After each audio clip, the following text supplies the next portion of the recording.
Hello বন্ধুরা, কেমন আছো সবাই? আশা করি ভালো আছো। আমরাও ভালো আছি। এই জামাই ষষ্ঠীর দিনে দেখেছো কি প্রচণ্ড রোদ। এই রোদ্দুরে বসে বসে আজকে তো কাজে যায়নি, কাজ হয়নি, যার জন্য বসে বসে ছেলের মাথার চুল কেটে দিচ্ছে, দেখেছো? আর ও বসে বসে খেলা করছে। ওর চুল কাটতে বসলে কত জ্বালা, কত ঝামেলা করে চুল কাটাতে হয়, কত বায়না করে। দেখো, চুল কাটতে বসে কি অবস্থা করে ফেলেছে গায়ে। কি বলছিল আমাকে, কিন্তু আমি বুঝতে পারছি না কি বলছে, এখন আমার মনে নেই।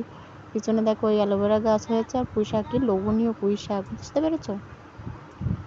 দেখো কি বলছে দুজনে, যে আমি আর চুল কাটবো না। ওই বই উঠে গেল, দেখেছো, উঠে দাঁড়িয়েছে, আর চুল কাটবে না। কত বলে কয়ে চুল কাটাতে হচ্ছে। ওই জন্য এখনো ছোট বাচ্চাদের মতন এরকম করে। দেখো ওর কত বায়না। তোমাদের বাড়িতেও কি এরকম হয়? দেখো, তারপরে আমাদের কলা গাছগুলো একটু দেখিয়ে দিলাম। এইগুলো আমাদের কলা গাছ, কিন্তু কলা টলা কিছুই হয় না। দেখো প্লেন যাচ্ছে, প্লেন নামছে, কিন্তু এটা দমদম নামবে আমাদের মাথার উপর দিয়ে। সারাক্ষণ প্লেন নামে, সারাক্ষণ। আমরা একটু ঘুমাতেও পারি না শান্তি মতো। দেখেছো কি সুন্দরভাবে প্লেনটা নেমে যাচ্ছে।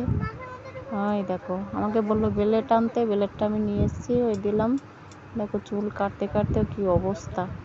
কি ওর বাবার সাথে কি একটা ঝামেলা করছিল, চুল কাটবে না, দেখো ওর মুখটা একটু ভেঙিয়ে দিল কিভাবে, দেখেছো ওর বাবার দিকে? ওই দেখো, আবার একটা প্লেন চলে এসছে, বলতে বলতে প্লেন চলে এসছে। 5 মিনিট অন্তর অন্তর প্লেন নামছে, দেখেছো কত নিচ দিয়ে প্লেন নামে। আমাদের এখানে কিন্তু 2তলার উপরে, 3তলা কোনো প্ল্যান ফাঁস নেই, 3তলা করা যাবে না।